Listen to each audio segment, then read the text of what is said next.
అధికారం అన్నటువంటిది ఖచ్చితంగా చాలా పెద్ద ఒత్తిడి ఉంటుంది.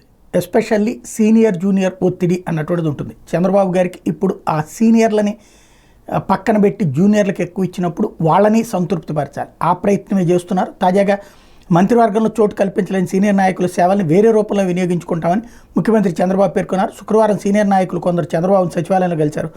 ఒక్కొక్కరితో 10 నిమిషాల పాటు ఆయన ఏకాంతంగా మాట్లాడారు. చంద్రబాబును కలిసిన వాళ్ళలో యనమల రామకృష్ణుడు, అయ్యన్న పాత్రుడు, నక్కా ఆనందబాబు, ధూళిపాల నరేంద్ర తదితరులు ఉన్నారు. మంత్రివర్గ కూర్పులో అనుసరించిన విధానం, కుల మత ప్రాంత సమీకరణాల సమతూకం పాటించిన తీరును చంద్రబాబు వాళ్ళకి వివరించారు. వాళ్ళకి మంత్రివర్గంలో ఎందుకు అవకాశం కల్పించలేకపోయారో చెప్పారు. సీనియర్ల సేవలు సూచనలు ప్రభుత్వానికి ఎంత అవసరమని, కేబినెట్లో చోటు దక్కని వారికి తగిన గుర్తింపు ప్రాధాన్యం ఉంటుందన్నారు. చంద్రబాబును మళ్లీ ముఖ్యమంత్రిగా చూడాలని తమ లక్ష్యం నెరవేరిందని సీనియర్ నేతలు ఆయనతో పేర్కొన్నట్టు తెలిసింది.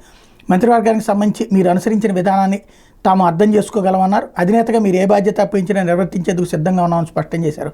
అధినేతను కలిసిన వాళ్ళు అత్యధికులు శాసనసభ స్పీకర్ పదవిని ఆశిస్తున్నారన్న ప్రచారం కూడా జరుగుతోంది.